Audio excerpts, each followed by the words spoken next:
Order! Order! You are an incorrigible delinquent at times.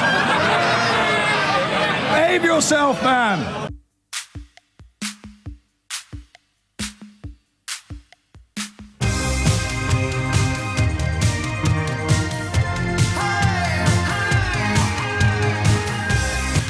There are cameras in the studio now, as you know, and I can genuinely hold up what I've got in front of me as the inspiration for the first topic today. I have an entirely blank sheet of paper on which I haven't even written a question mark yet. The phone lines are open. Let me tell you what the phone number is, because we're going to do things a little differently today. 0345 6060 973. That's why I love that's all I've got. Just a phone number and a switchboard. Let's see how we get on. This is what they call hubris, isn't it? Yeah, well, I know, great. I've just got a phone number and a switchboard and we're going to have a really amazing hour chatting about all sorts of stuff. No one's going to ring you, mate. No one's going to ring you at all. Well, I get the question out there, or at least I'll give you the reasons why I'm asking it. Everywhere we go, everywhere we look at the moment, every conversation we have, has economics at its root. It really does. Even when you look at the American election and the phrase economic anxiety being wheeled out with unerring regularity to describe the attitudes of some of Donald Trump's less likely voters, perhaps. Economic anxiety, which is, loosely translated, a fear about money. And translated still further, or distilled still further, fear that you haven't got enough, fear that you're going to run out, fear that you're vulnerable, fear that you're insecure. In a way, I believe that previous generations weren't. Post-war, baby boomers I'm talking about. I'm talking about people like me and my parents, or if you're half my age, your grandparents. If you're twice my age, kind of talking about you. When you started work, you thought you'd be in the job for life, and you thought you'd have a sort of fairly, even more true in America, I think. That's the dream, so to speak. You pay your dues, you stand in line, you get your rewards. I don't think that's true anymore. I haven't for some time. I point at the gig economy, or I'd point at the gulf in pay between the top and the bottom of a company. You've heard all of these lines before from me a gazillion times. But how come we are supposedly, this for me, without getting too pompous, this for me I think is one of the really, really hard centres of where we are now politically and economically. Every week, every month, every day, we hear about growth. You know, growth is up, it's 0.8%. Growth is up, it's 2%. Growth is down, we might be heading into a recession. Growth, GDP, growth. When we turn on the business news in the morning, we hear that a supermarket has posted profits of, for example, £280 million, and this is apparently disastrous news. Absolutely disastrous news, because last year they posted profits of £400 million. So they haven't grown, and this is the end of the world as we know it in economic terms, in commercial terms. This is, revolvers in the study time for members of the board and directors. You've posted profits that are half of what they were last year. Fools like me go, yeah, but there's still loads of money, right? You've still made 200 million quid. What are you getting your knickers in a twist about? Growth. And then a friend of mine who thinks more deeply about these matters than most of us have the intellectual capacity or the time to do so, has always said to me that there's a fundamental contradiction at the very heart of Western society, at the very heart of what we've chosen to call capitalism. Phone lines are open. You want to interrupt me at any point. In fact, you might have to. 0345 6060 973 is the number that you need. Here's the thing. Infinite growth is the ultimate aim of our economic system. Every year you have to grow. If we don't grow, it's a disaster. If we stay the same, it's a disaster. If we don't grow, it's a disaster, right?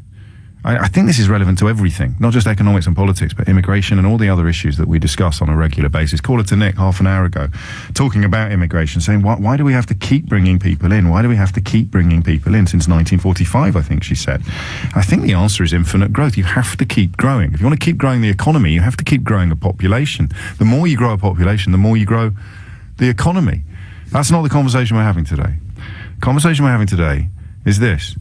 We've had loads and loads of growth now. For decades, pretty much, with a few wobbles. Where's all the money? Where is it? 0345 6060 973. Where is the money? I hesitate to go down the Jerry Maguire line, but yeah, I will. Show me. show me the money. Where is it? You work hard, right? You work as hard as your dad did. You as well off as he was? A few people pointing out that depending on where you were, socially speaking, or even geographically speaking, you might not be worse off than your parents. But the general trend is that for the first time in recent history, the next generation will be worse off than this one. This one is worse off than the last one, the baby boom. If you were born in the 1970s and afterwards, you've lost in the great scheme of things. If you're born just before that, you've won. You might not feel like it. You feel like you haven't got enough as well. We all do. I don't know if there was some sort of golden period when you look back in time to the 70s, 60s. If there was, Harold Wilson said, "You've never had it so good." There you go. You've never had it so good. That was Harold Wilson, wasn't it? And he was right. We never had. And it continued to grow from then. So theoretically, all right, theoretically, we've had decades of growth. And yet everybody I know feels mysteriously worse off than they should be. And that includes people who you'd laugh at for feeling badly off. People who write articles for the Daily Telegraph about how tough it is to get by on 150 grand a year. And have you seen how much au pairs cost these days? I'm not getting my violins out for them. And oddly, when I get my violins out for other people, it doesn't work in the way that I would like it to. Little moments on the programme over the years where you've gone, oh my God, the world is changing. Do you remember them? Do you remember the big one with the two police officers who were working shifts, different shifts, a married couple with a child meeting in a lay-by to pass the baby from one car to the other because of the juggle of work-life balance and childcare and costs, and the mother who it was that rang in effectively saying that most of her earnings go on the childcare so that they can keep at work waiting for the kid to go to school, for the child to go to school. Infinite growth in a world, a planet of finite resources. It's the biggest con of all. I know I'm sounding like I'm hosting a program on one of those weird websites we've been slagging off all week. But it is, isn't it? How can you have infinite growth in a world of finite resources? Where's the money? 0345 6060 973. Where is it? I'll get up on the screen, just so that you know in advance, a pie chart that I've used, I mean, largely to little or no effect, but there is a pie chart that you can find. I think it's at HMRC. It was Harold Macmillan, I think. You've never had it so good, not Harold Wilson. Doesn't matter, it was Harold. Should have just stuck with Harold. Point being, there's a pie chart. You can see how government money is spent. So in terms of tax, where has the money gone is not the answer. But if you think it is, I can show you how much is spent on this, how much is spent on that, how much is spent on the other. So where is the money? See, here you go. Ivan is in Blackheath. I know Blackheath quite well, down in the West Midlands. It's in your fat wage packet. It's not, mate. I promise you. I'm getting paid probably 2/3 or a half of what someone doing what I was doing in real terms, what I am doing, would have got in the 1980s. No, don't get your violin out for me. I've got no complaints. Absolutely agog with gratitude for all the opportunities in my life. But still, where I live in West London, I couldn't afford to live there now. If I had to buy that house now, I could just about get there 8 years ago. I walk around and I think to myself, who the hell are these people? Most of us got in before the property market went through the roof. You just look around. You say, it's in your wage packet. I promise you it isn't. I promise you it isn't. So where is it? Where is the money? 0345 6060 973. Paul's in Shepperton. Paul, what would you like to say? Hi there, James. I completely agree with what you're saying. I'm not saying anything. I'm just confused. Well, no, I agree. I agree with this capitalist system. I agree that this capitalist system that we have is completely outdated, and the problem with it is because it's made us in the last 100 years or so become so fixated with paper money, which in its essence is worthless. It's literally only worth what it's printed on.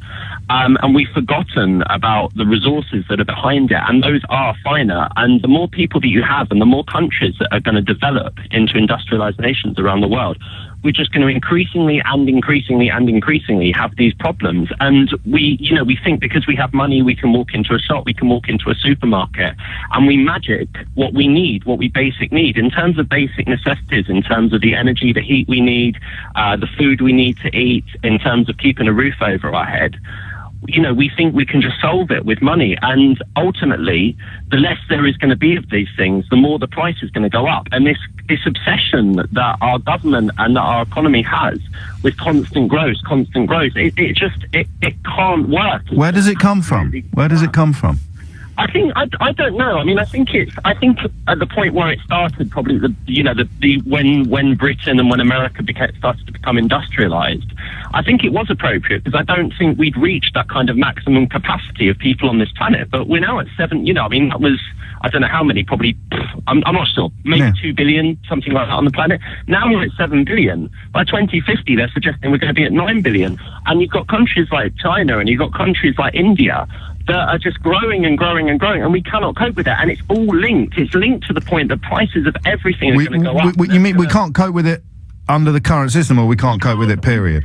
It's the same. It's the same concept. You have a house. The more people you bring into that, and you have a house, you have one main earner. The more people you bring into that house, the more people you're going to have. The more you're going to have to distribute that. It works on a world scale as well. The earth and the resources and the food that we're going to have to grow and the energy that we're going to have to create. And it's all doable. It's just not doable in the context of current capitalism. Of course you have technology that develops, and from that perspective it is doable. But even at that point, we're gonna get to a point, and we're gonna stop. What the mistake that we've made is we've separated ourselves from the natural world around us, and ultimately we still rely on Earth to grow food. We still rely. I hear you. I mean, we're going to cover a lot of ground this hour, so I'm sort of refereeing, if you will. Very, very briefly, where is all the money?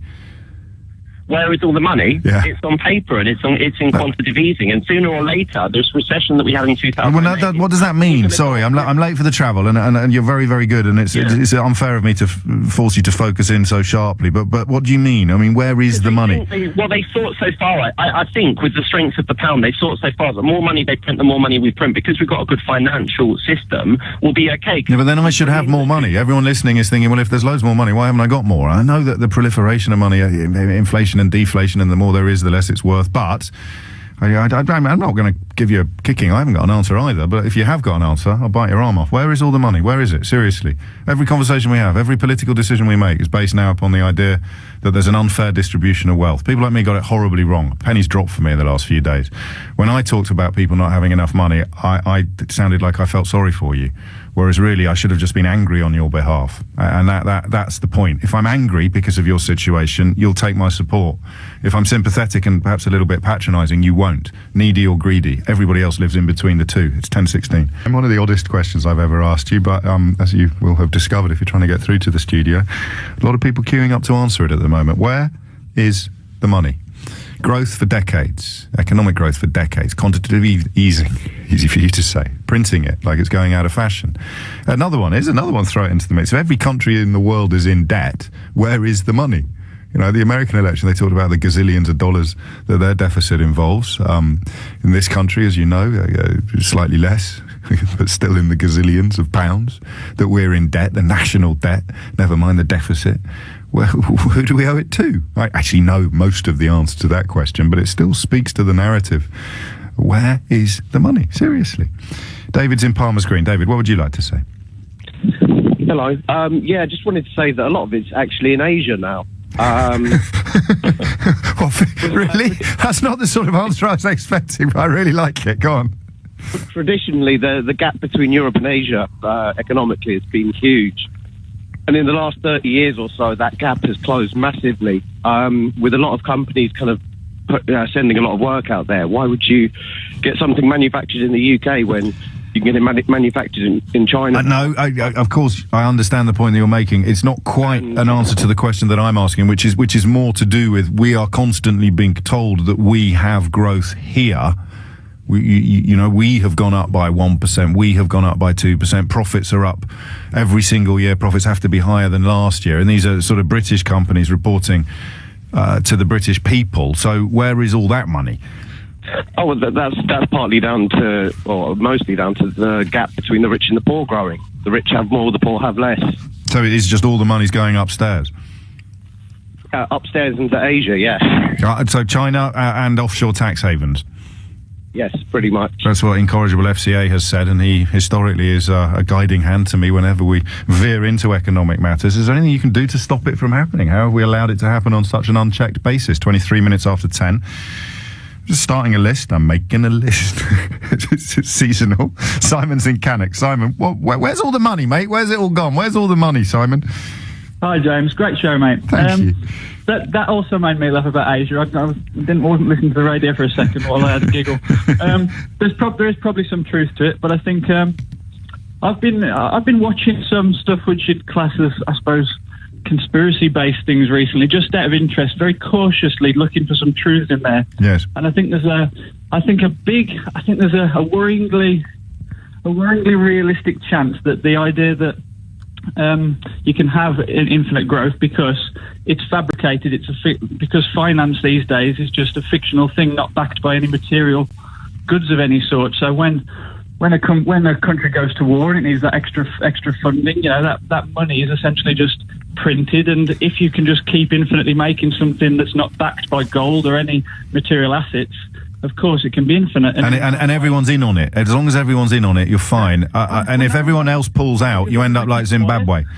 Sorry? I think as long as we keep quiet, the world will keep going on this way. And I think with Trump being elected, with Brexit happening, I think that the tide might start to change from this, potentially. I'm not saying it's even true. I'm saying there's a worrying chance that there may be some truth to it. But the fact that the money is with the elite, with the banks, with the Federal Reserve, the Bank of England, private interests that are backing those things, are potentially where the money are in a possible answer to what you're asking. Not with the Bank of England or the Federal Reserve. They're like savings accounts. If you think of a country as a family, they're just like savings accounts. It's more, and also you can look at how much money goes into the Treasury. You can look at how much comes out. You can get a very detailed breakdown of where all our tax money is spent, and that's not the black hole or the mystery destination to which all our money, or the money, because it's not our money, is it? All the money has gone. I guess what the real mystery is, how can we be reading and listening and watching daily, weekly, annual reports of growth while all feeling, I think we all feel, don't we? I mean, I would say 95% of my social circle probably feel that they're looking to tighten the belt a notch rather than to, after lunch when you've had a really good nose bag, and you sometimes let the old belt out a notch as you sit back with your digestif. Everyone I know probably is looking more towards tightening than loosening, and we don't know why. That's true. You can only assume that there's possibly some. Well, it probably is the gap between the elite and the working man is widening, and hopefully that's a bubble that will break. And that's why you see the Brexit Trump vote as something of a silver lining. I don't know that I would share your optimism, although my desperation for a silver lining is almost as profound as the goldness of Donald Trump's lift. 26 minutes after 10 is the time. 03456060973 is the number that you need. David is in Doncaster. David, what would you like to say? I'd like to say, same as you, James, where is the money? You're supposed to be telling me, David. Well, one thing I don't have is financial acumen. I know business wizard or anything like that, but one thing I do have is experience. Yes. I grew up in the 60s and 70s. In the 60s and 70s, my dad was a coalman. He delivered coal. Not a fantastic job, but it was enough to support a family of 5. We had a car, telephone. We went on holiday a couple of times a year. And in the 70s, I got married, and my wage was enough to support a family of 4. My wife stayed at home and looked after the children, etc., etc. Yes. Now we have a situation where both parties have to go to work in order to struggle to make ends meet. Yes. On top of that, we've sold off our electricity, water, gas boards, transport systems, the railways. We've had North Sea oil and gas, which we were promised cheap oil and fuel forevermore, and it's all disappeared. I want to know where all the money's gone. Well, I mean, this is an astonishing reflection, isn't it? And oddly, I can do it geographically as well. 1972, David, just down the road from you in Bergwallis, when my mum and dad brought me back home for the first time. My dad was working on the Doncaster Evening News, which I don't think is with us anymore, is it? I don't think that newspaper has survived. He was on the Doncaster Evening News. Mum would stay at home all day. We had a nice little bungalow in a nice little cul-de-sac in a little suburb of Doncaster, where you are. And what you just described was exactly what my family life was. And Mum went out to work when we'd gone to school, and it was as much because she was bored as it was because of the money that it would bring in. And yet it seems to me that 44 years later, as you've just described, we do more for less. We do more and we've got less. Go on, have a go at answering it. Where's the money, David? Where is it? Is it down one of those coal mines? Is it they've stuck it all in Selby? I think it's been salted away by those that know how to salt money away. That's because there has to be an explanation, obviously. There has to be an explanation. And we're not talking about a small amount of money. We're talking about billions. We're talking about all of the money. We're talking about the money. We're talking about all of it. I quite like the notion that, I mean, you know, Occam's razor, the simplest explanation for any situation is usually the right one. And the simplest explanation is that a very, very small number of people have just got it all. That's my impression entirely, James. And I can't offer an answer or anything like that, but I'm pretty sure that's what the situation is. People that are in the background, people that we don't know about, we don't know even exist, they've got all the money. Oh, but now we sound like, you know, don't we, a bit? Well, tinfoil hat time. Maybe that is the case. And that's what they want us to think. That's what they want us to think, David. There has to be an explanation, James. It's the perfect close down. The people who are right are the people that get called conspiracy theorists and tinfoil hat wearers, David. Thank you. As well, thank you also for that little glimpse in the rearview mirror to my childhood. It's coming up to 10:30. You're listening to James O'Brien on LBC. Sort of flying in the face of the traditional way of doing these things, but it's working. Where's the money? Seriously, decades of growth. Growth. What's the news today? Growth. Business news today? Growth. Economic news today? Growth. Growth. What does that mean? It means there's loads more. There's loads more money around than there ever was before. It's all growing. All right, where's my bit? Oh, sorry, pal. Sorry, pal. When I said growth, I didn't actually mean growth in the sense that what you've got has grown. I just meant growth in the sense that it's all grown. Your bit hasn't. Well, why not? Where is it? It's 10:30. Jason says you should wait until Thursday, James. Do it on Mystery Hour, because you think you know everything on Thursdays at 12 o'clock, so you'll be able to answer the question yourself. Where is all the money? Seriously, every argument we have, every conversation we conduct these days seems to be contingent upon the presumption that there is economic unfairness, economic anxiety. I'm in the process of redrawing my approach to this issue, because I realise now that mere sympathy is not enough. Saying, look, there are some people we should feel sorry for and change the system to help them, that doesn't work, because most of us don't want to be on the receiving end of pity or sympathy. Most of us want to see our plight or our condition defended with anger and strength. So the big mistake the left has made in recent years is to sort of divide the world into the needy and the greedy. Guilty, absolutely guilty of this myself. The needy or the greedy. The massive majority of people do not want to be described as needy. They do not see themselves as needy.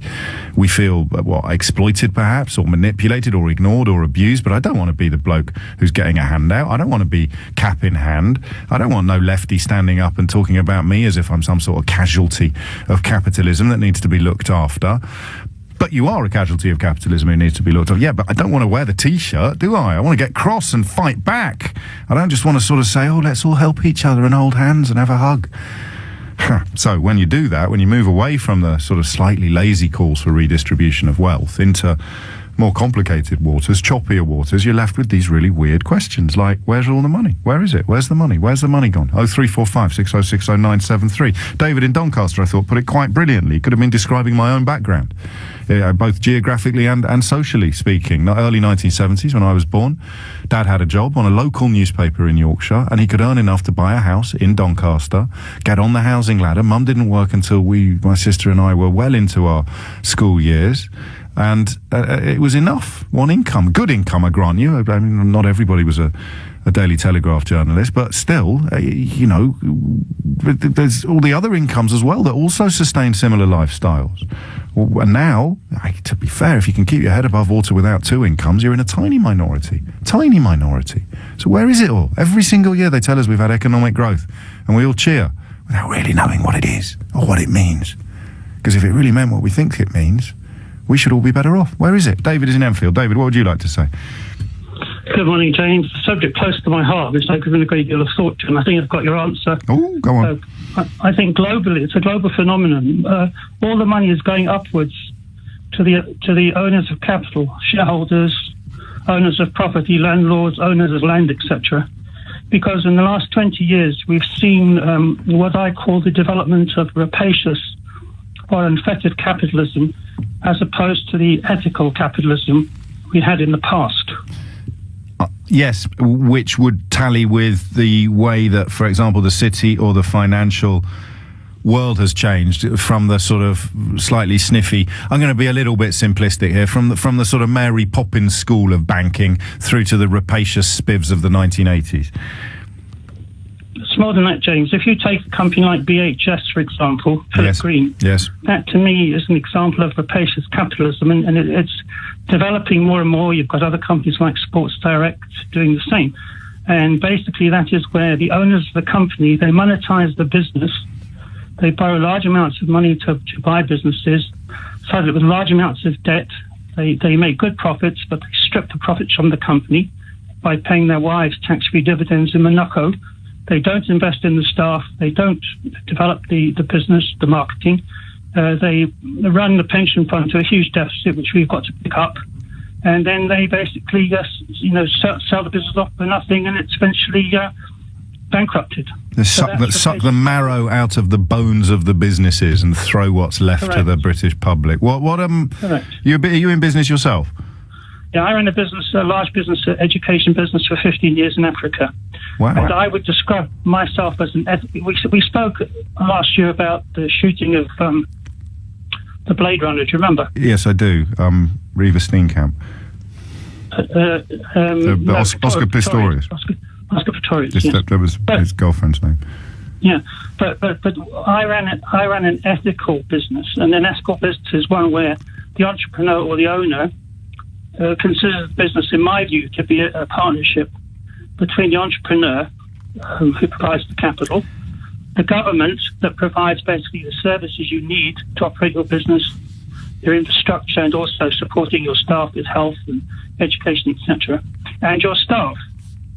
And well, you don't have to go to Africa, do you? I mean, the most obvious domestic example would be something like the John Lewis Partnership, where you can actually run a very successful business without constantly skimming the cream off the top. And what's changed, I think, in the last 30 or 40 years, or largely since Margaret Thatcher deregulated the city, I think, or I could be wrong on that. She gets the blame for a lot of things, and perhaps not all of it's deserved. Will be the fact that they not only skim the cream off more than ever, they take half the milk with them as well. And if you simplistically, if you want to look where money's going, look up online the register of the members of the House of Lords, the members' interests of the House of Lords, and you'll see why these policies are being pursued to the detriment of the workers. If you look at the enrichment of, I mean, I don't like this word elite because it's been completely corrupted in recent years by everybody. Elite just means someone you don't like. Doesn't even matter whether they got money or not. David, I'm cracking on because I've got so many calls waiting. 10:39 is the time. That's a very good point, though. But and I think historically, maybe I'm just being manipulated by right-wing media as much as people I'm normally having a pop at.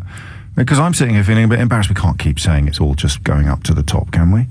Well, yeah. Well, unless you've got another answer. If you've got another answer, I'll bite your arm off. Anthony's in Nottingham. Anthony, what would you like to say? Hello, good morning. Top show. Thank you. My opinion is it's just a race to the top. Yes. Look at multinationals, okay, across the globe, they're in like a 100-metre dash to see who can register the most profits. But when it comes to giving the workforce 2% pay rise, they go, oh, got no money. Yes, it's so bizarre that we've put up with this for so long, because really the people we should be cheering, the business people we should be cheering, are the ones that pay their staff the most. Exactly, but they don't. There's like a vacuum cleaner sucking the money out of the global economy. What's in the bag? Where's the bag? Where's the vacuum bag, Anthony? That's what we're trying to work out this morning. Where's the Hoover bag? Offshore accounts and multi-million pound boats. Look at Philip Green's missus. She's floating around an £100 million yacht. That's one example, and a particularly unpleasant example of the practice, judging by what's happened to the pension fund there. But it doesn't explain economics on a national scale, or does it? Are there names we don't know, bank balances we don't read about that are essentially hoovering? If you take a holiday and just go to places like the Algarve and look at some of these palaces that are being built, with whose money? These people aren't grafting on a building site, making money and running a small business, building that on a palace. So the money's being sucked out of our global economy, so these people can bob up and down on huge £100 million yachts and massive, not homes anymore, they're palaces. So who's paying for it? And the answer is we are. We are. The average working man, he's been starved, he's been brainwashed to believe that there is no money. and the companies can't afford it. You know, you could name any multinational, somebody flogging coffee or somebody flogging Wi-Fi. They're making colossal amounts of money, but when the staff want a pay rise so they can keep their head above water and pay the rent, the directors say no, can't afford it. And I hesitate to say this because I appreciate I sound like a stuck record sometimes, but how on earth do you stop the workforce from complaining about their bosses? You give them someone else to blame. You can't, because you know what's happening? The bottom line is everything's too automated now. There's too many people on the planet chasing too few jobs. So as long as you have that scenario, they will squeeze your wages to the bare bone and pay you pittance, because if you don't like it, then they'll simply say leave. Unless you've got collective bargaining powers, withdrawal of labour, and laws in place to allow you to exercise some form of dignity in the workplace. Government with some backbone to challenge some of these employers through the courts. And of course you're also left with the very grim conclusion that whenever anybody starts shouting about the politics of envy, or indeed champagne socialism, it is designed very, very deliberately to silence arguments like yours and indeed everybody else's on the programme this morning. Absolutely. Politics of envy. Oh, you're just jealous you haven't got a big palace on the Algarve, Anthony. You're just jealous. It's not about jealousy. These days, it's not about jealousy. People just want to keep their head above water. I know. But as someone who's had all of these things thrown at him for years, not so much the politics of envy, although I get that occasionally. Usually it's champagne socialism with me. Champagne socialist. No, honestly, it's not fair. The world's not fair. It's really not fair. Where's all the money? Where's it all gone? Oh, champagne socialist, you shut up. You shut up. Thank you, Mr. Murdoch. I'll just go and cash that cheque. 10:43 is the time. Jeremy's in Hampstead. Jeremy, what would you like to say? Hi there. I actually haven't quite been listening to the last half an hour or so, but what? Basically, I was on a bus. What can I say? All right. I wanted to talk very quickly about the concept of both inflation and productivity. Yes. Which try not to go to sleep. No, they're at the heart of this conversation, aren't they? Well, one expects, right? So obviously, with inflation, as prices are going up, you would expect there to be a growth in profits, revenues, etc., etc. So that's the first thing to say. Now, obviously, recently there hasn't been that much inflation, so your argument around supermarkets making more or less money is fairer. But with regards specifically to the idea of finite resources, I'm going to take issue with that. Yes, okay. And the way I'm going to take issue with that is by thinking about things like education, science, medicine, and the advances that we see, on a yearly basis. And especially when it comes to things like education, we have a more productive workforce. We can do more with less. And those are the sorts of things that should, in fact, lead to growth in profit. Do you mean globally? Well, I mean both globally and locally. I mean, because Britain's productivity is among the lowest in Europe. Per worker. It is still growing, but it is still growing. I see. Okay. And that's the point, right? I mean, you're right, of course, that in terms of individual productivity, we are one of the lowest in Europe, but the point is that it grows. You made an excellent point around how do you grow your economy? You continue with immigration, and that, of course, is very true. But that's not necessarily a productivity argument. It's more a case of it's cheaper to have labour from elsewhere. Growth for growth's sake, which is where we are. And when you say that productivity increases, so you could explain growth. If you removed immigration from the equation entirely and still managed to sustain growth, it would be because the people you had were doing more than they did last year, in very simplistic terms. In very simplistic terms, but what I would say, because I think it's quite difficult to make that argument just on its own, of course, is to say that that's not just saying that you're asking people to work harder. It's actually a case of saying that people have become smarter, and also they've got computers and they've got equipment that makes them do their job better, faster, stronger. Where's the money then, Jeremy? Well, so then I'd go back to your previous caller and presumably what it sounds like all the other callers, and agree 100% with them, which is that this is very succinctly put in something called the Gini coefficient. So it's a measure of dispersion of income in an economy. And if you look, and I've been looking recently at the American economy, if you look at this coefficient of inequality, it's gone up and up and up in the US. Yes. And that, to my mind, is one of the reasons why we've seen some political changes over there, and it's also, in my view, one of the reasons we've seen some interesting political changes in the UK. Because these people claim to represent the dispossessed, but actually, I've been very open about my fears and views lately. I've got a horrible feeling that they're going to make things worse. No, I actually think they are going to make things worse, but I don't think that they claim to represent the dispossessed. Trump kind of does. Trump says, we're going to reopen your coal mines and we're going to do this and we're going to do that. That's not really what he's saying. What he's saying is, I'm not what you've usually had. Yes, So you're quite right. In a situation where nothing has worked, I'm willing to try what might be an unpalatable option because I know that the existing options are rubbish. Yes. And I think that's what he represents, in the same way that I think that the Brexit vote was a vote around not necessarily the economics of Brexit, but I don't like the way it's currently working, and no political party has managed to show me a way out. So you guys aren't listening. I finally have my democratic right to vote, and my voice will be heard. And, choose your expletive here. Yeah, no, absolutely. Sort of disruptive economic models are the thing, aren't they, with Uber and Deliveroo and all the others, but actually disruptive political models will be the watchword of 2016. Jeremy proving once again why this show is renowned for having the smartest, wisest, most informed callers on British radio. It's 10:47. The question, if you're just joining us, will seem a little obtuse. Where is all the money? And the answers are, there's a consensus emerging, which actually poses an even bigger question, which is why have politicians, commentators, pundits, activists who've argued for years that too much is going to too few. Never before in the history of humankind has so much been given to so few by so many. Those arguments have been shouted down for years with sort of champagne socialist and politics of envy cliches. And oddly, and I choose my words carefully here, because the people who shout those things are often the people who are getting squeezed the hardest. This is why I think if there are two lessons that we'll learn from 2016, one is that people will punch themselves in the face if they think that it is just going to provide an alternative to what's happening at the moment. It's, look, things are so bad, we need a refreshing change. I'm going to smack myself in the face and see if that improves anything for me.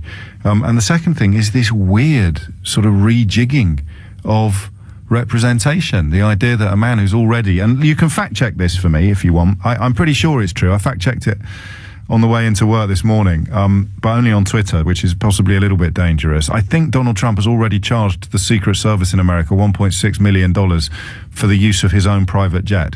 That can't be true. This has got to be post-truth, right? Do you want to have a check that out for me? We'll do this every day, I think. We'll throw out a few little fact checks from either side of an argument.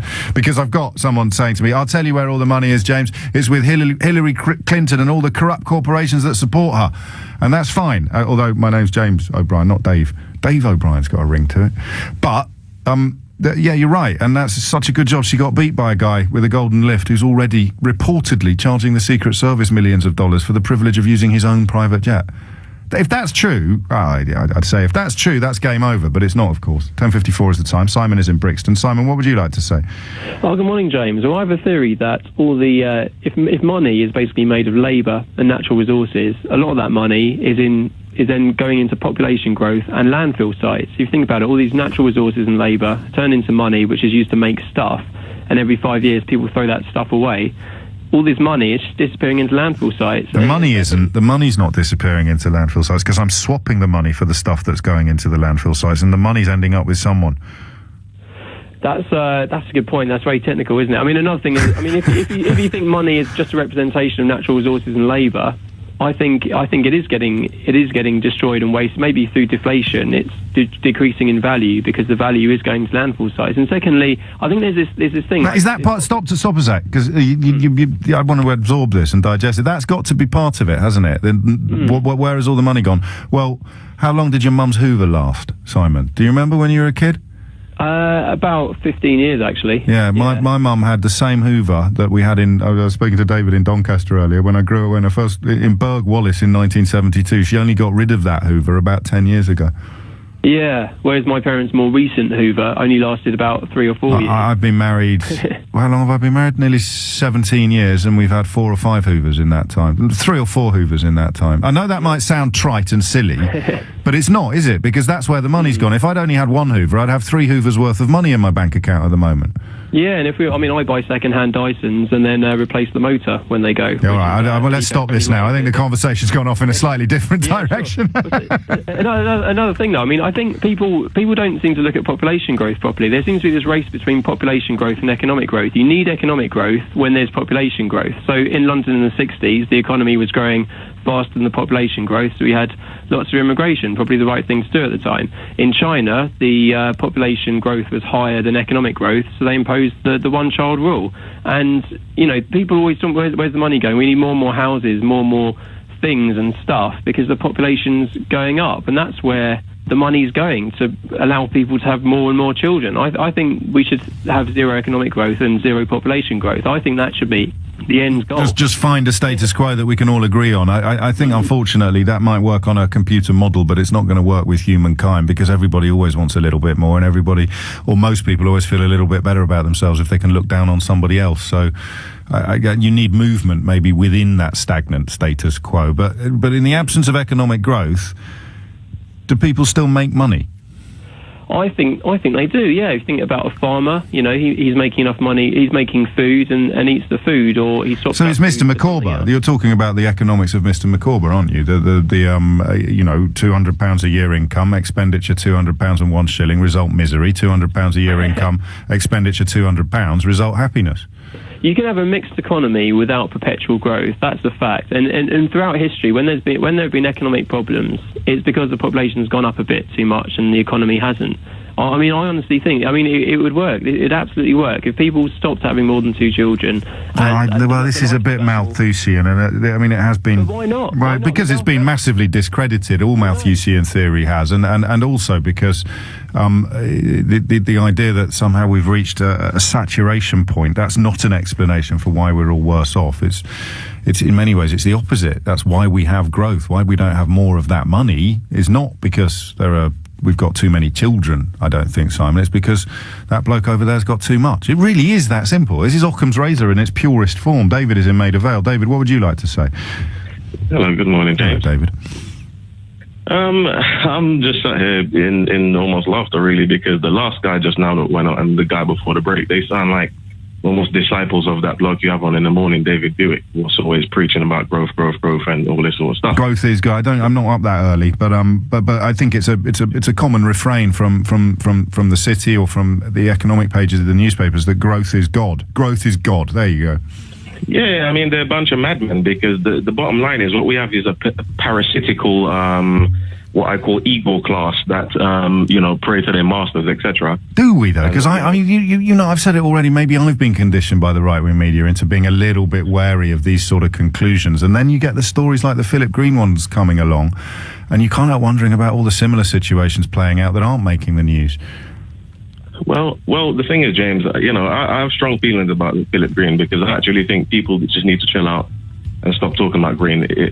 99% of people put in the same position as Philip Green would do the exact same thing Philip Green is. What we need to look at is the system was causing this parasite behavior in the sort of upper 5%. Well, and the simple answer to that is why they're doing it, as you've just reminded us, is because they can. And this is why, odd though it sounds for people who bang on about red tape and regulation all the time, regulations are in place to stop people behaving in a parasitic fashion or in an incredibly predatory fashion. And it was Margaret Thatcher that removed the regulations from the financial sector in this country, and a direct result of that was perhaps this rampant profiteering. It's great to be idealistic. You want to live in a better world. Unfortunately, we've now arrived in a world where people promising a better world are, in my view, some of the worst exponents of the old world, the rotten system.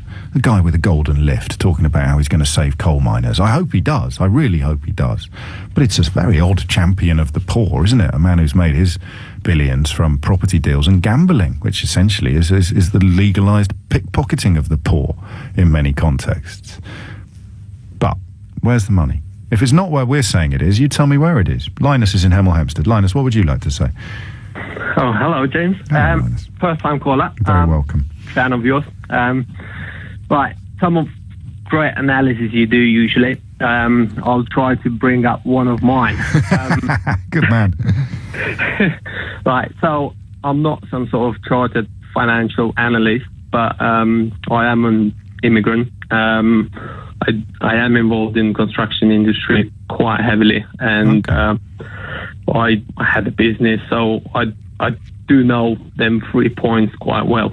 Right, so the revenue. So when someone raises an invoice, that isn't revenue, and you can call it as a growth.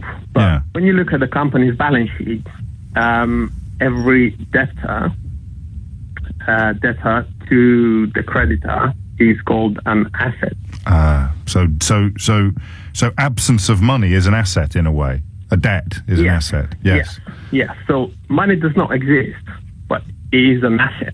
And it is a revenue to the company who... So if I owe you £100 and I haven't got £100, you can still sell my debt. It's still a revenue. You can still sell my debt to someone even though I still haven't got £100. Yeah. So when an immigrant, because immigrant comes to the country, and they debt free, usually, to the UK market, and they start buying the houses where builders build the houses.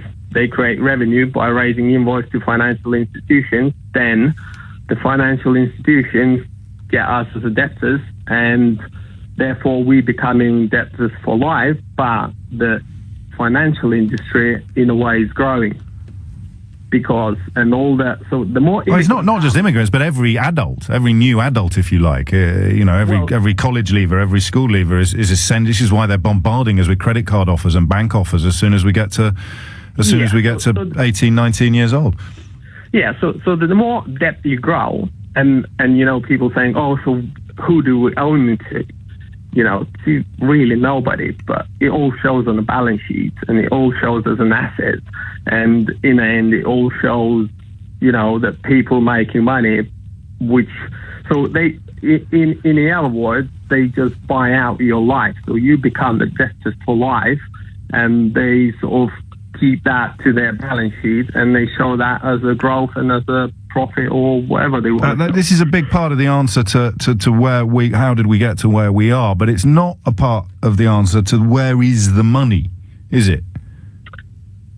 Well, yeah, as I said, I'm not chartered financial... No, you don't have to be. I mean, no one would. But you've got the best economists in the world argue over this sort of stuff. There is no such thing as a sort of infallible position on anything economic. It's an art rather than a science, I think, economics. But you've explained why there is confusion regarding what we think we've got and what we've actually got, but not... Yeah. I mean, do you dispute this slightly simplistic pyramid, like an inverted pyramid, where in terms of people, the pyramid is tiny at the top, and then you turn it upside down to work out where all the money is? All the money's at the top of the pyramid with the tiny amount of people. Is that...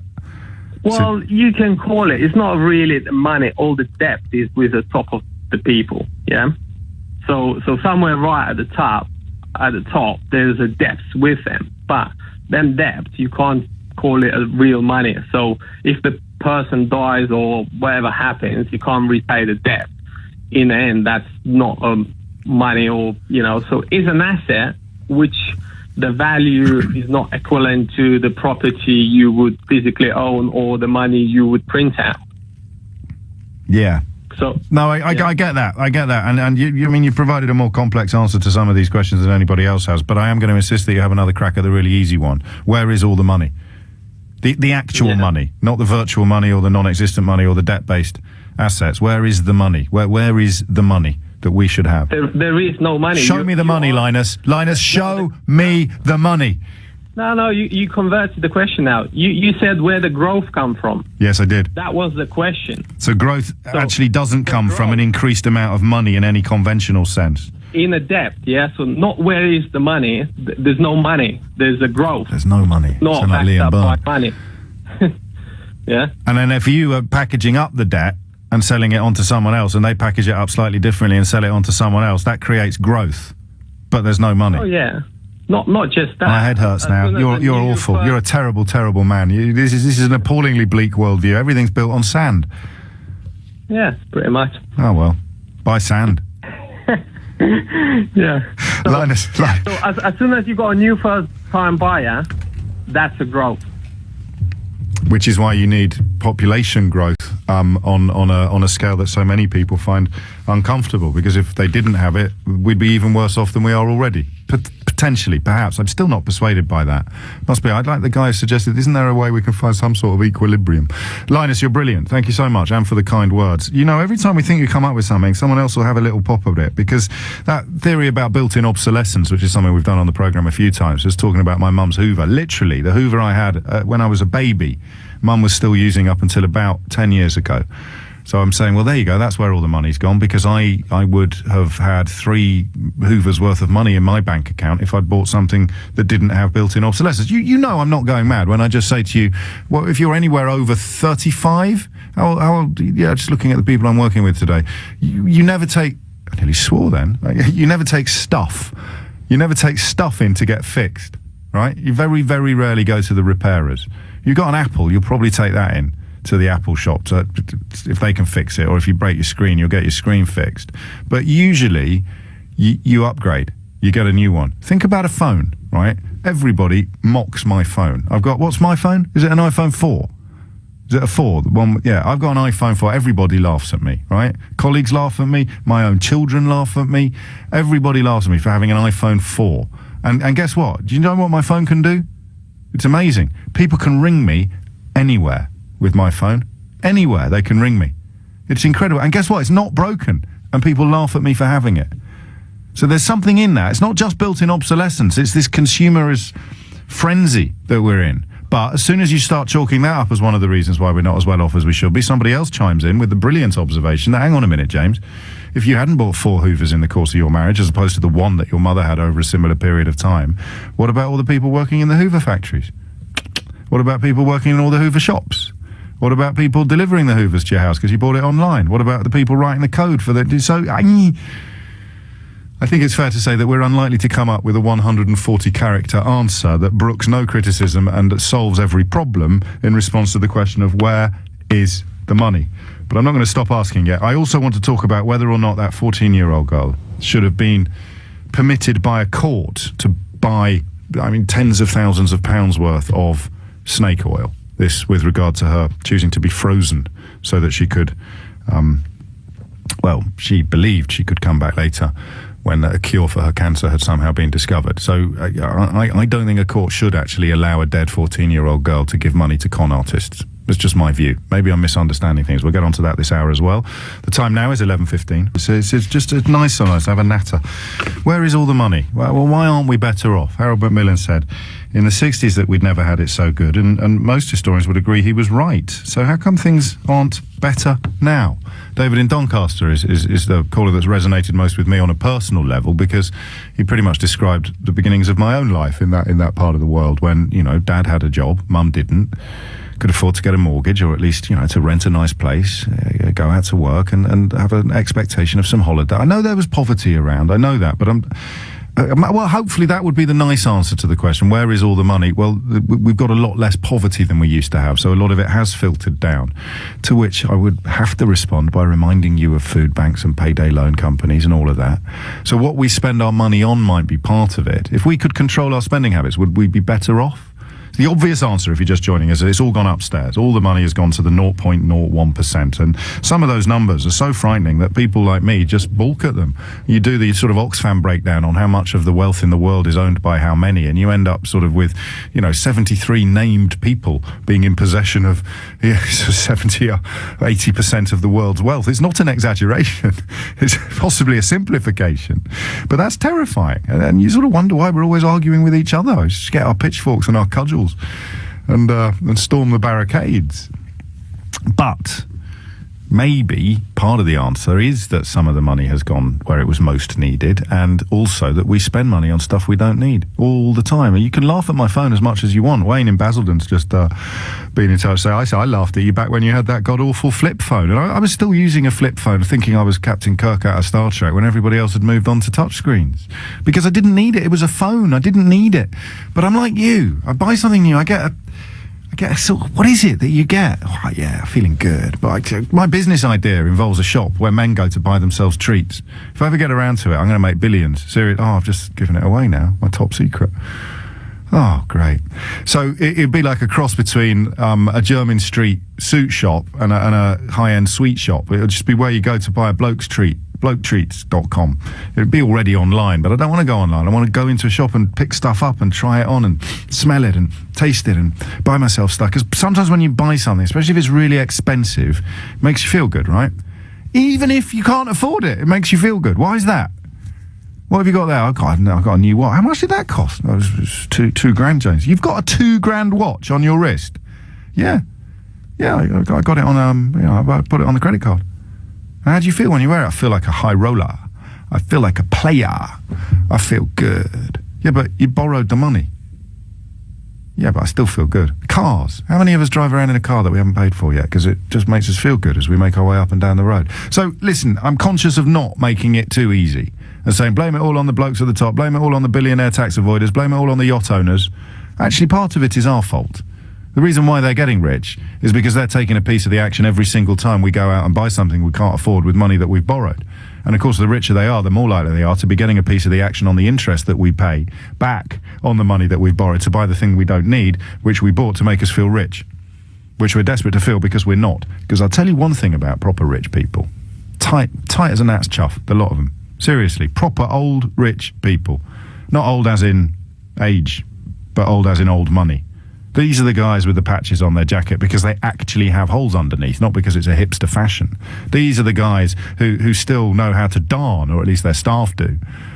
Prince Charles. How many times does Prince Charles appear in the newspaper? He appears to be wearing a suit that he first wore in 1963.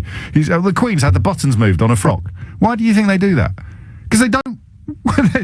Very simply, because they don't spend money they haven't got on things they can't afford so they can feel good about themselves. If you had a palace, you wouldn't go out and buy a Rolex to feel rich, would you? If you had, a big castle in Scotland, you wouldn't go out and buy yourself some Chanel perfume so that you could kid yourself for 10 minutes that you were a kind of Coco Chanel type person. So I'm going to take some of the blame as well. What am I a sucker for? I'm pretty good at this, to be honest with you. I think that's my Yorkshire parents, actually, that have made me a little bit more wary, perhaps, of rampant consumerism than others. But whenever I say things like that out loud, there's always a little voice in the back of my head going, yeah, but what about... Just waiting for the gap to be filled in. It's spending money I haven't got on things I don't need to impress people I don't like, or just to feel good about myself. Dan's in Leicester. Sorry, Dan, I went off on one there. Can you remember why you rang in? No idea. How are you? Hello, mate. Very good. What's on your mind? Cool. Okay, so there's $30 trillion in offshore tax havens. Just in the tax havens. That doesn't count archiving and all that sort of stuff. Yeah. 30 trillion. That's just money that... Where does that number come from? Avoided paying up. Came from... I've been binge watching Mark Blythe. You know him? Yes. He's so economist talking a lot of sense at the moment, post-Brexit and post-Trump. So $30 trillion, approaching $30 trillion in tax havens. So that's where the money actually is physically. And it's for people like, let's take an example of Mitt Romney, who's worth $200 million plus, pays an effective tax rate of about 8%. Your average American pays about 33%. So the top 1% or point whatever percent are paying an effective cumulative tax, wow, 2%, whereas it used to be 20%. This is all stuff that I got off Mark Blythe. I'm not a genius here. Sure. It's really dead simple numbers. Apparently there was a document accidentally uploaded to the Bank of China's website that says the top 11,000 members of the Communist Party of China expatriated $100 billion in the last 15 years. They're completely believable. I mean, anyone who's tried to flog a flat anywhere in the southeast will know that Chinese money, even when they don't want to move into the flat, is at the front of the queue for these luxury developments. Yeah, but there is, so that's what there is. I disagree with Linus, your previous caller, that money is a very real thing and it is physically in places. But the interesting thing is how it gets from people like you and me to people like that. Yes. So we not you, we buy our iPhones every 18 months. Yeah, speak for yourself. And so Apple design it in California, make it in China. China send it wherever it is around the world. We all buy it. China then expatriates the money they make from that back out into the world. They buy a lot of American debt, which helps stimulate the American economy, which allows us to buy more iPhones. And the vast amount of profit is filtered out of that through the top 1% into the tax havens. It's beautifully simple. And it's all done by convincing us that we need stuff. And that is down to a phone every 18 months. It's really clever. And the scale of consumer debt is new. This is the big change in our era, and it does trace back in this country, in the context of this country, and it's why perhaps Scandinavian countries do not suffer from what we're suffering from. It does go back to the deregulation of banks and credit firms and effectively giving them carte blanche to try and squeeze and milk as much money out of the rest of us as they can humanly achieve. This is the context, the only possible context in which a company like Wonga could be allowed to exist, would be a context in which a government, in this case Margaret Thatcher's government, had decided that the people in, quotes, financial services, end quotes, should pretty much be free to do whatever the hell they want. Yeah. We can stop it, though. It's deadly easy to stop it. Go on then. Yeah, be me. Be like James. Don't buy an iPhone. It's a really, really simple thing. Just fold your arms. Don't buy anything for 3 months. You've seen what happens when retail figures fall. Everybody craps themselves. Mind your language. Sorry. That's all right. I had a slip of the tongue earlier, and I said I was cracking on, but except it didn't come out that way. But do you know who noticed? You'll never guess in a million years. Olympic rower Matthew Pinsent tweeted me to say, I heard what you just did. I don't know if anybody else noticed. I heard what you just did, so I can't tell you off for it. Some people think that I crack on in some sense every day. But then the newspapers say, look at the Brexit report. So with Brexit, you know, look, consumers are still spending. Life is good. Things aren't so bad. Consumers are still spending. Obviously, they don't add. Most of them are still spending because they still believe their newspapers telling them that we aren't heading towards a massive economic cliff. But it's reported to you and me as bad news when people stop spending money. Exactly. Why? And it's quite... because the global economy is built on it. It's about people who are geographically stuck shifting money from their pockets into markets that are global. It's the cream skimmers. Everything is designed to enhance the experience of the cream skimmer or the shareholder or the dividend receiver, right? Everything. Yeah, exactly. But then we're all communists, politics of envy, champagne socialists, where you've got to go and get your label now, because making observations like this in the context of British politics for the last 20 years has been a passport to oblivion. Yeah, I'll take it.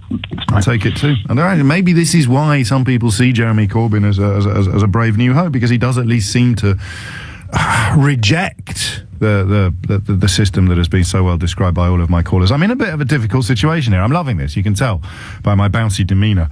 But no one can get through to talk about the frozen 14-year-old girl. Every single time someone goes like Dan, we bid farewell to Dan.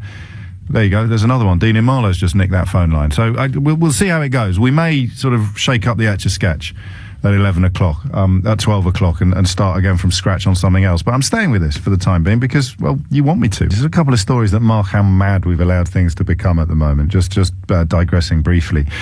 Donald Trump has been tweeting this morning about how he has prevented a Ford plant being moved from Kentucky to Mexico. I worked hard with Bill Ford to keep the Lincoln plant in Kentucky. I owed it to the great state of Kentucky for their confidence in me. He is now the president-elect of America. But I know it's a lonely path now, fact-checking Donald Trump. Nobody cares. But I'm going to carry on for the time being, just like I will with Brexit. Ford has never announced plans to move to Mexico, either its Kentucky truck plant in Louisville, which produces the Lincoln Navigator, or the Louisville assembly plant, which produces the Lincoln MKC and the Ford Escape. In a statement on Thursday night following Trump's tweet, the company said it had told Trump it would cancel a plan to shift production of a single model, the MKC, from Kentucky to Mexico. The company last year indicated it would be moving MKC production out of Louisville, even though it did not announce where it was going. At the time, union leaders said the shift would not cost any jobs in Kentucky because Escape production would replace lost MKC production. So today, this is the quote from Ford. So the president-elect of America says he's won a great battle. He's worked hard with Bill Ford to keep the Lincoln plant in Kentucky. Okay, it's really important, this. And this is Ford. Today, we confirmed with the president-elect, that our small Lincoln utility vehicle made at the Louisville assembly plant will stay in Kentucky. We are encouraged, we should add, that President-elect Trump and the new Congress will pursue policies that will improve U.S. competitiveness and make it possible to keep production of this vehicle here in the United States. So they're kind of helping him out, but the union said it wouldn't involve any loss of job, and the company said they were never going to move a plant. We're never going to move a plant. We're going to move a small part of what the plant did. The plant was never going to move, and the union said they were never going to lose any jobs, but it's another great victory for President-elect Donald Trump. Oh, boy. 30. And in this country, actually, the sort of, what is it, the 10-minute hate, the 3-minute hate? What is it in 1984? Amazing thing about 1984 is that Orwell presumed that when the totalitarian era began, and he, of course, saw the beginnings of it in Stalin's Russia, he presumed that the media that just pumps out lies to a completely complacent public, he presumed that media would be built by the government. He presumed that the manipulative, dishonest media would be created by the manipulative, dishonest politicians. Even George Orwell didn't foresee a world in which the population, the punters, the voters, would create their own manipulative, dishonest media. Even George Orwell didn't foresee how mad things have gone in 2016, where an election has been pretty much decided on the other side of the Atlantic, and arguably a referendum has been decided here based on absolute lies, disseminated by man-made media, not government-made media. It wasn't the state-sponsored, if you will, media that pumped out nonsense. 100 billion quid they reckon we're going to be down in the budget statement next week. 100 billion pounds. I don't believe it, actually. I'd get my economic news from the side of a bus, thank you very much. 11:37 is the time. Back to... Oh, hang on. Mike, if I'd realised you were ringing from Germany, I wouldn't have waffled on for so long. And you want to talk to us about the frozen 14-year-old, I believe. What's on your mind? Yeah, hi there, James. Thanks for that. Yeah, I think, this is obviously a very tragic story, first of all. So not meant to be light-hearted on it in any way, but I do think that, you are perhaps not realising just how advanced this the process already is. And, the one of the example is that I'm already father of a couple of daughters, twin daughters, actually. One's 15 and one's 11, and the young one was frozen as a living embryo for 4 years in liquid nitrogen and obviously thawed out. So she had a lot of fun at school and, Yes, but my wife and I had fertility treatment as well, so I'm familiar with the science that you described, very, very familiar, but it's not comparable. Yeah. You're talking about, eight cells in a test tube that was frozen? 8 cells or something like that? Yeah, that is true. However, I'm not sure if you're aware, this has actually already been done now with an adult mouse. And I understand that a living embryo or even a living adult mouse that's frozen and thawed out. And of course, they don't just eat them without any protection. They use cryoprotectants to avoid the cells expanding as they would do if they weren't protected. So I realise there's quite a difference between that and... There is. Okay, here's the deal. Here's the thing, okay? And you're right to remind us of the importance of sensitivity, although there's no sort of identifying features or names out there, okay? Of course. Do you believe in any way that it's possible this 14-year-old dead girl will be brought back to life and cured of the cancer that killed her? No, I think it's very unlikely because... No, not very unlikely. Very unlikely means possibly. Do you honestly think there's even the vaguest scintilla of possibility that this would happen? I think it is incredibly remote. However, my point really was that I think, that the concept of a complex structure that is an adult human being frozen and revived in the same way as you do with an embryo today is actually probably 50 years or so, maybe 100 years away. It's not actually so far in the distance that it is impossible. But I completely understand your skepticism about someone who died when they've already been frozen. That is, of course, another debate altogether. But that is the debate we're having. But you've reminded us of a perspective that perhaps we'd overlook. Obviously, these sort of cases are not really about precedent. It's about a judgment call on the part of a judge, a high court judge. Sure. Should a high court judge have allowed? What he said effectively is that the mother gets to make the decision. If the mother wants to spend £30,000 on snake oil, she's in charge of her late daughter's body. Do you go along with that? Yeah.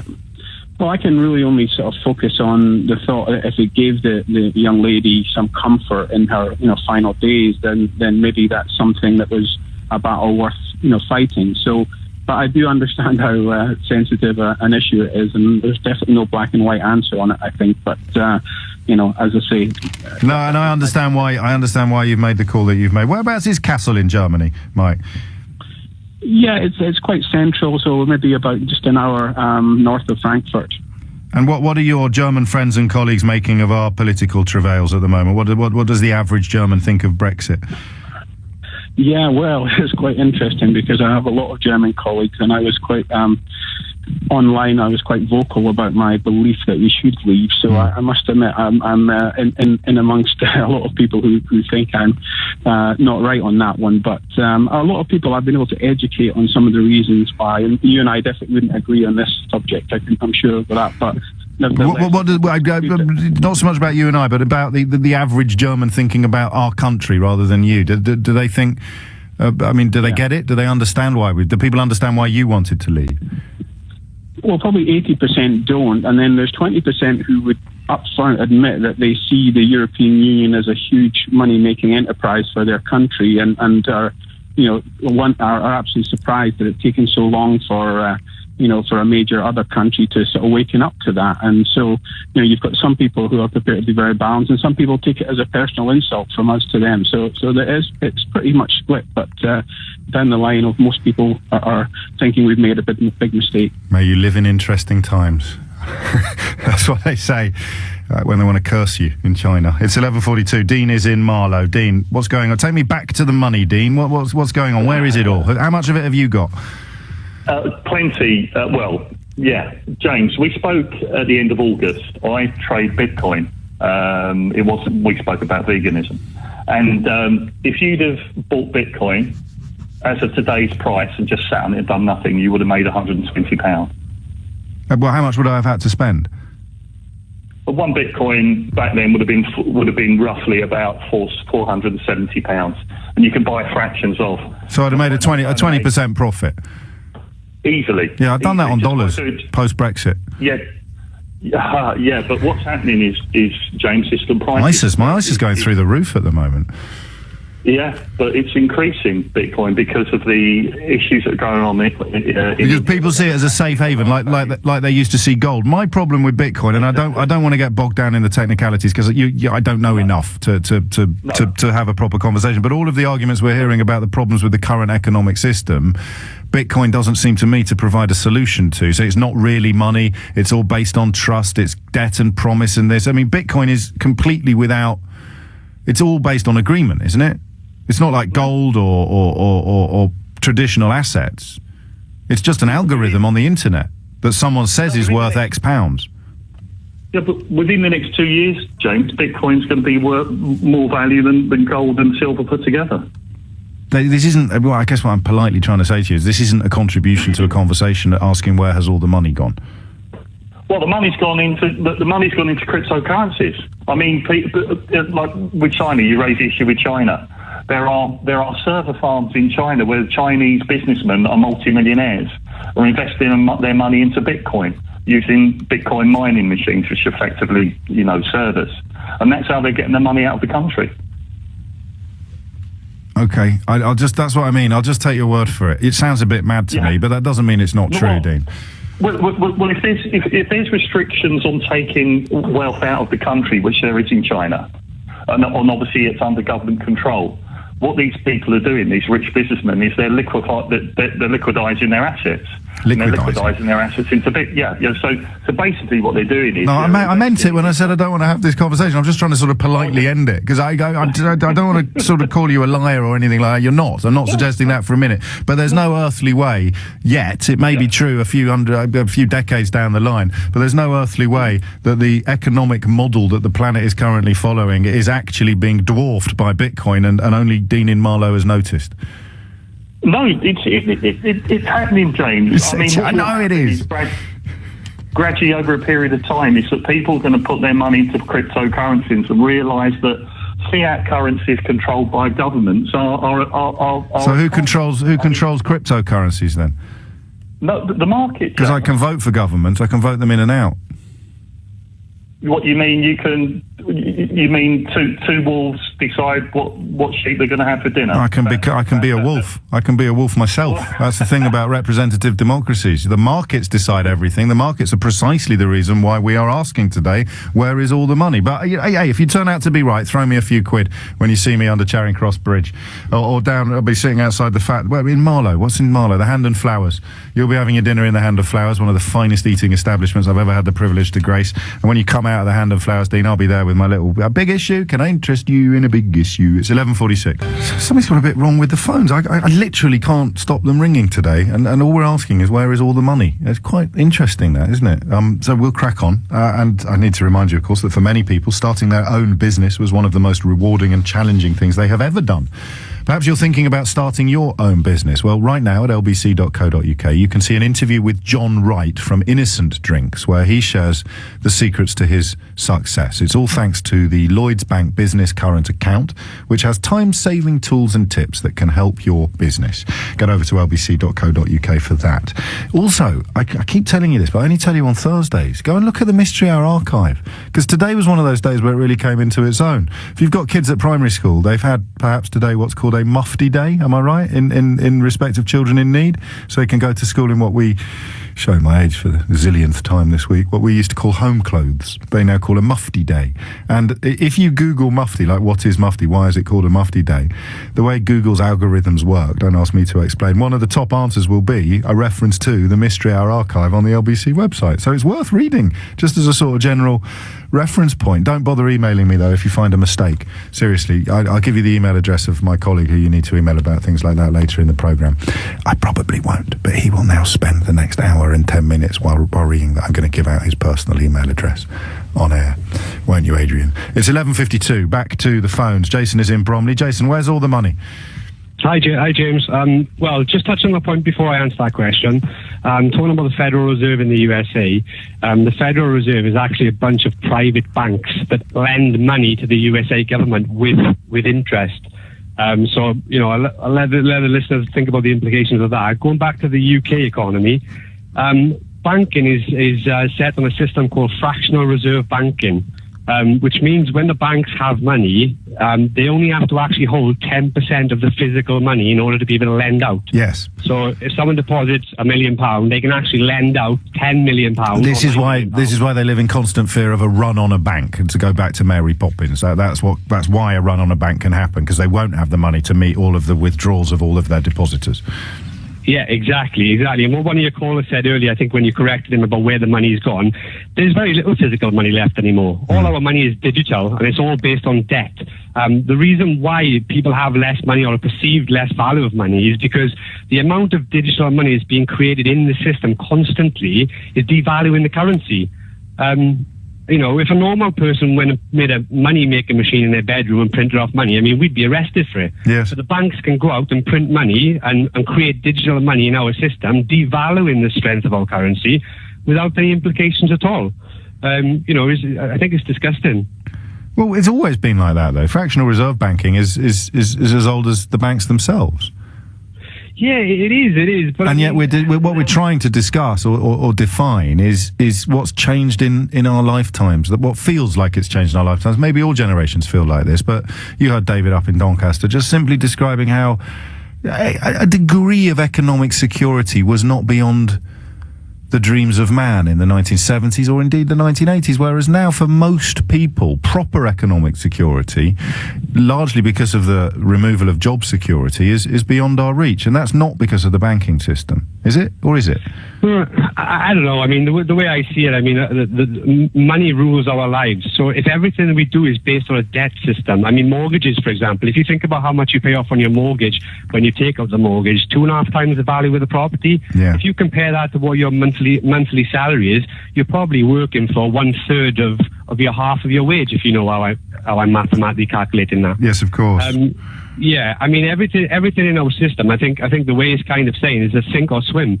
Either loan loads of money, create businesses, and try to make some wealth for yourself, or have nothing. You're just going to be sitting there in a debt system. You have to. I mean, more than when he wrote Das Kapital, the capital now is actually more powerful than it was in the 1920s. Okay. Don't you think? Capital. If you haven't got capital, you're finished. You're not even engaged in this world anymore if you haven't got any capital. Yeah, well, I mean, that's ironically where the banks come in, where they can lend you capital to be able to create more capital. So if you've got a brilliant idea, you can go and borrow some money. But, I mean, you think about Dragon's Den, again, to be simplistic, you know, maybe they have got brilliant skills, these guys. I don't really know any of them. They seem perfectly charming.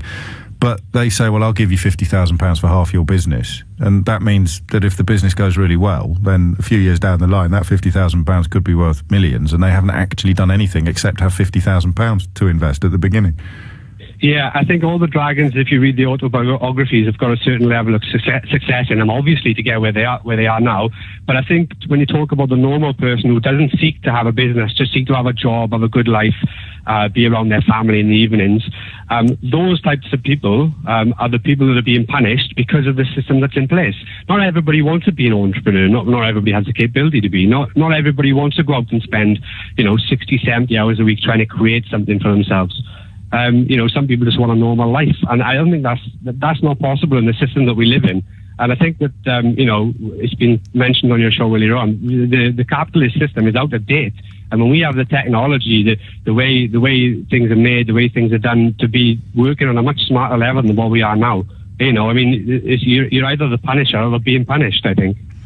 Yes, and I guess if 2016 has taught us anything, it's that absolutely revolutionary reversals in the way we do things are possible and are contemplatable. But where would you go next? I mean, if you say this system is discredited or redundant or out of date, where would you go next?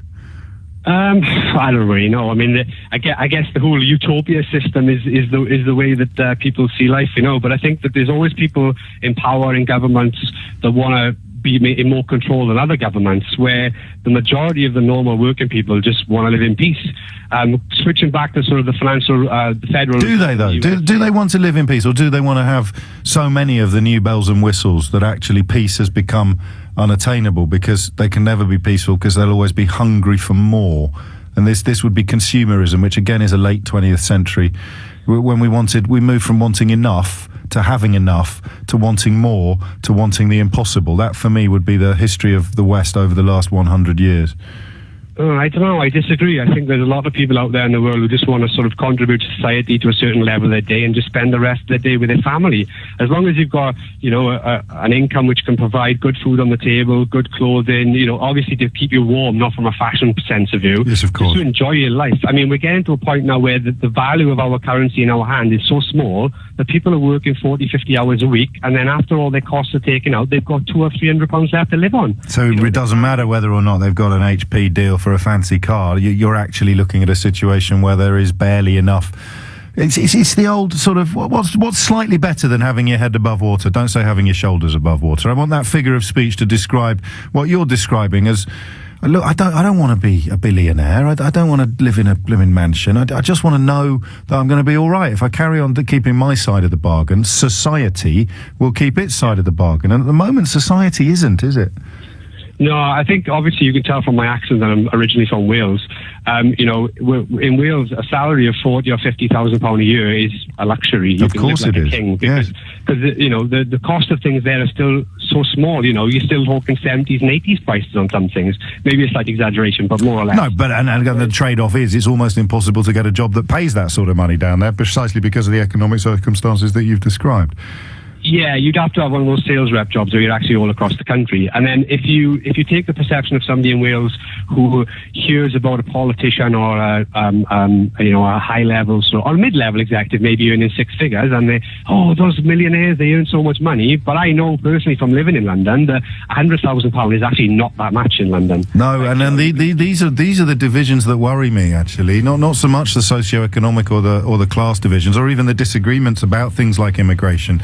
It is this sort of suggestion that you don't know what it's like in London, you've no idea. Yeah, there's more money here, it's the engine room of the entire country, but I suspect there's more people on Struggle Street here than anybody outside London realises. And then, of course, you head to some of the former mining communities in North Wales where Jason hails from, and you will find pretty much abject poverty in place as well. It's 12 noon.